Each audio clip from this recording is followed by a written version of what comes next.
Annalise Wilson, a medical doctor, traveled to the small island in the Mediterranean for a humanitarian mission.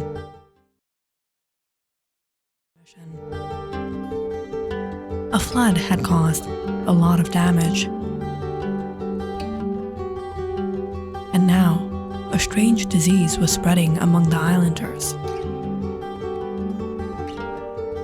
She and a team of scientists were there to research and hopefully find a cure. But when Annalise and her team arrived, they didn't get the warmest welcome. The islanders were pretty much cut off from the rest of the world and put their trust in Madame Milana, a sort of oracle they believed was their savior. Luckily, Annalise and her team had connections with a local health foundation. Dr. Stevens was to assist them in their efforts.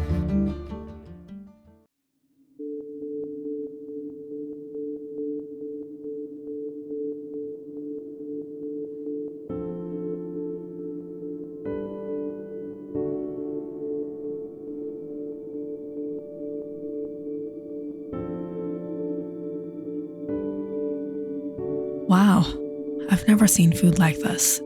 These people have been living off the island for centuries. They use all sorts of native plants and herbs from the island. 2 plates, please. The man nodded and quickly served them steaming bowls of food that smelled amazing. This is amazing. Let's see if it tastes as good as it smells. After finishing their meal, Dr. Wilson and Dr. Stevens strolled through the village. As they walked, they noticed a crowd gathering nearby. What's going on? Madame Milana. She's a witch doctor. They pushed through the crowd to get a better look. In the center, a man desperately kneeling in front of Madame Milana. Please, Madame Milana, have mercy on my daughter. Cure her. Madame Milana looked at him. Sit.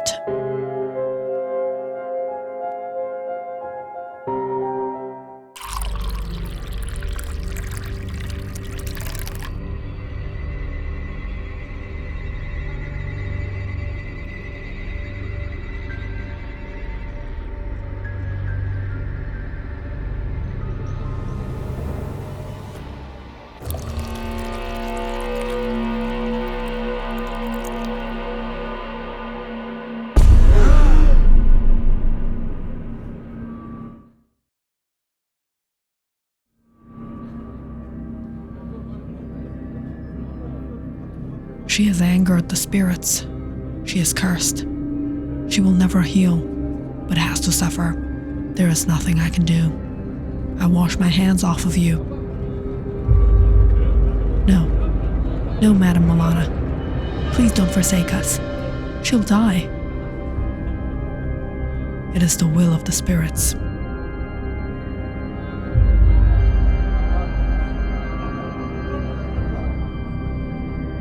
Dr. Wilson was disturbed by Madame Milana's coldness. The young girl on the ground clearly needed medical help, not the acceptance of suffering. Stop, there is no curse here. Dr. Wilson's voice rised above the murmurs of the crowd. Without thinking, she tilted over the bowl in front of Milana, showing the villagers what was inside. See, there is no evil curse, but a trick. This young girl needs help. She needs medicine. I can cure her. She turned to Dr. Stevens, urgency in her eyes. Stevens, she needs pain relief right now. Just as Dr. Stevens handed her the medicine, ready to help, Madame Milana stepped forward, blocking her path. Don't be swayed by the words of a foreigner. These are the words of Mephisto. Hearing Milana, the villagers once again fell in doubt. They cornered Dr. Wilson. Yes, why should we believe you? We don't need your help. You will bring a curse on all of us. This isn't true, you all saw it with your own eyes. As the situation escalated, Dr. Stevens realized it was best to let it go. Dr. Wilson, I think we should leave these people be. Things are heading in the wrong direction. If they go against you, we won't have a choice to leave the island.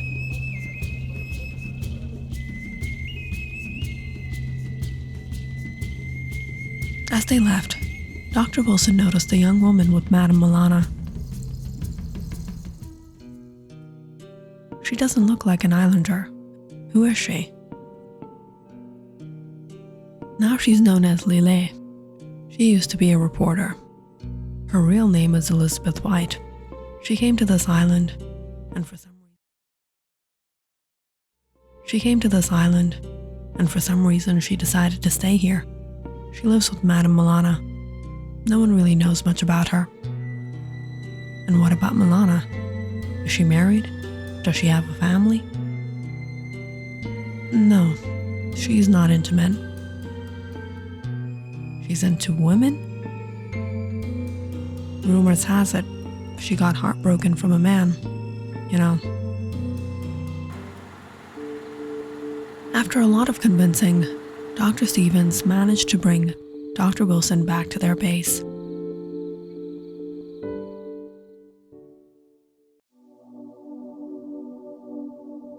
But that night, sleep eluded her.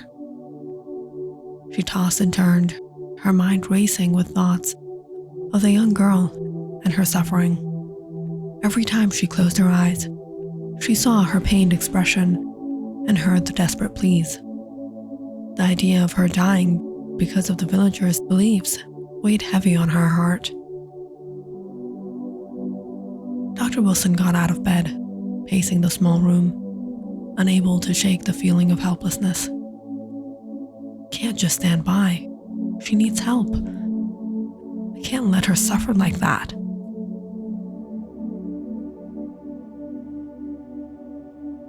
Dr. Wilson tossed in bed before finally sitting up. I have to do something. The next day, Dr. Wilson went to the marketplace. Asking some villagers, she got to know where Milana lived. That's when she saw the young woman again, Elizabeth White. She was reading on the porch of Milana. Excuse me, can we talk? No. She's so strange. In the next few days, Dr. Wilson and her team tried to talk to the village influentials about getting medical help to the villagers. And after a lot of effort, things seemed to be going in a positive direction.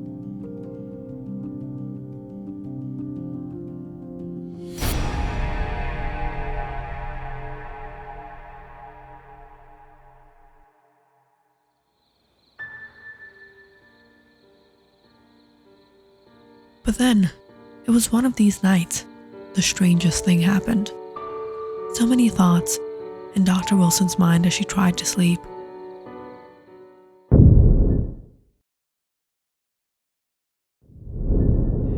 All of a sudden, in the stillness of the night, Dr. Wilson got a beautiful scent through the air.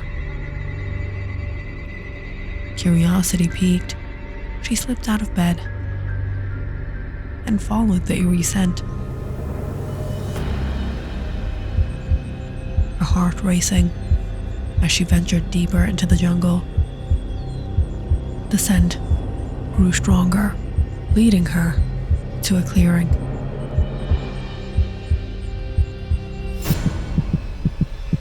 There, she froze.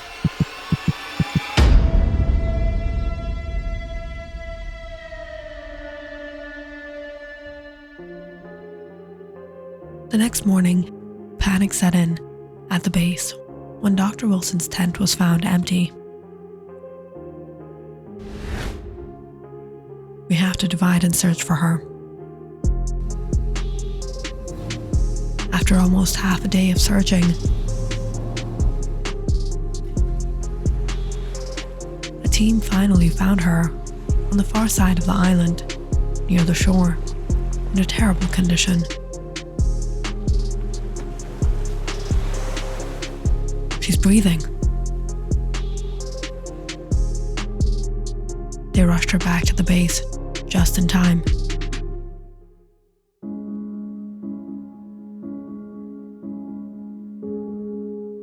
Her vitals are becoming normal. Dr. Stevens paced anxiously outside the medical tent, waiting for any sign.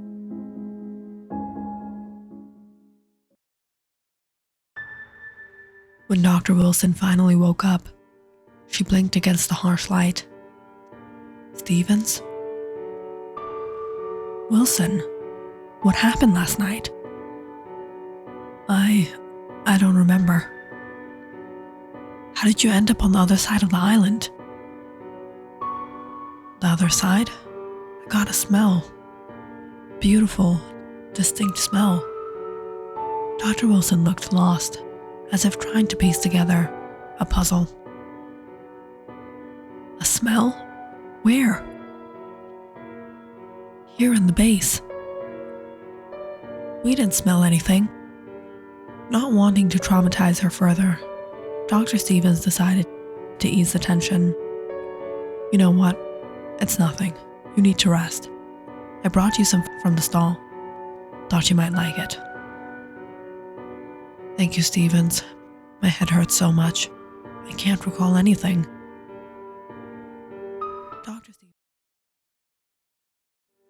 Dr. Stevens nodded, hoping she would feel better soon, as she handed her the food. He couldn't shake the feeling that something more had happened. Dr. Wilson opened the food container ready to take a bite, but just as she was about to sip her water, she glanced down and froze. The liquid glinted a horrifying blood red in the light. Terrified, she dropped the cup, the water spilling onto the ground. She glanced at her food. Her stomach churned. The soupy mixture now looked horrendous. I can't have this, she gasped, but before she could stop herself,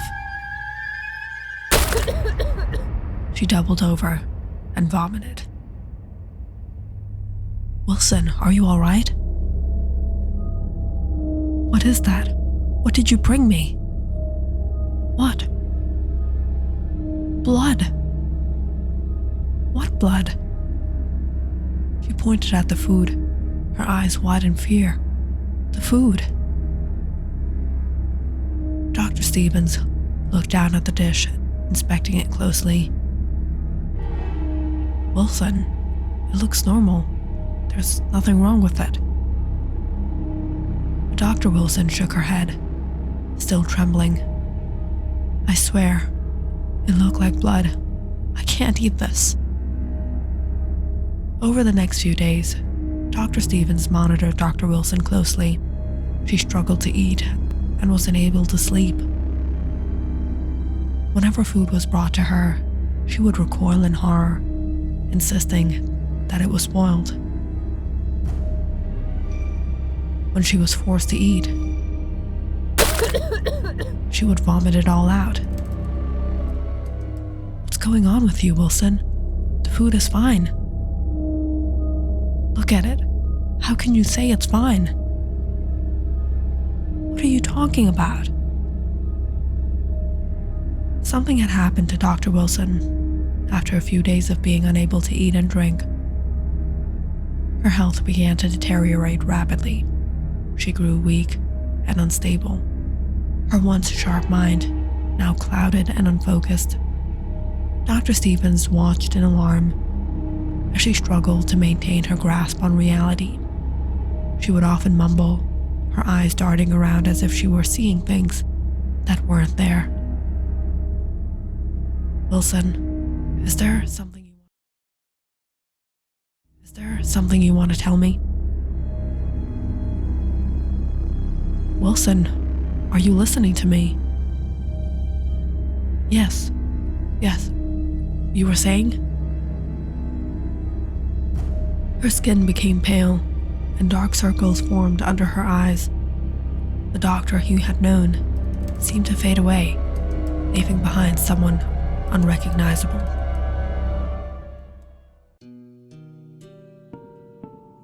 Dr. Stevens, if things go on like this, it's dangerous for Dr. Wilson.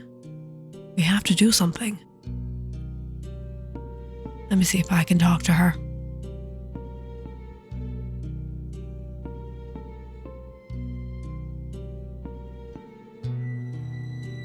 Please, just drink a little water. No, don't torture me, Stevens. Dr. Stevens felt a growing sense of urgency. He knew he had to find a way to help her before it was too late. What has happened to Dr. Wilson? It's like ever since that day the witch doctor cursed her, she's really been cursed. What nonsense. There is no such thing. Out of all people, how can you guys say that? I found out that young woman in the village was cursed by Milana before. Guess what? She used to say the same things Dr. Wilson is saying. Like what? She couldn't eat, couldn't sleep. She was on the verge of death. The only time she felt a little better was when she went to Milana. Superstitions. Get back to work. But then, the hallucinations began. Wilson?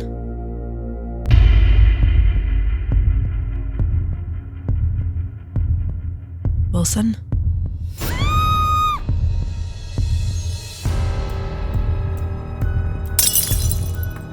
Wilson, what are you doing? It's me.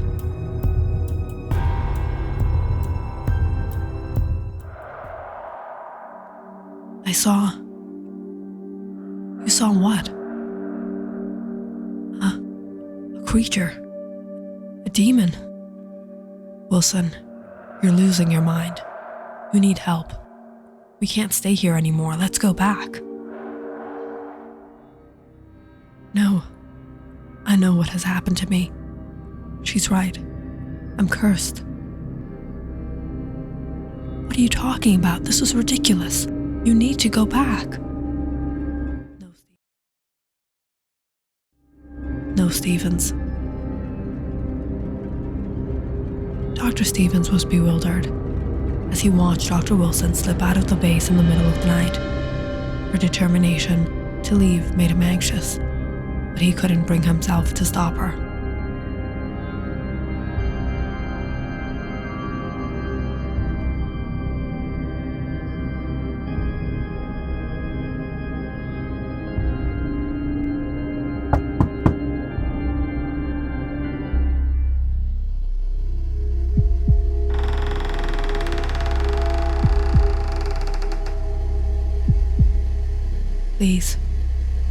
Please accept me.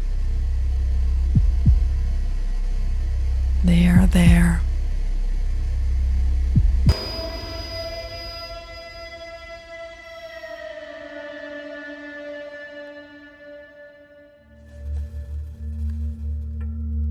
Click on the subscribe button and check out more awesome videos on our channel. And don't forget to press the bell icon because you know it's interesting.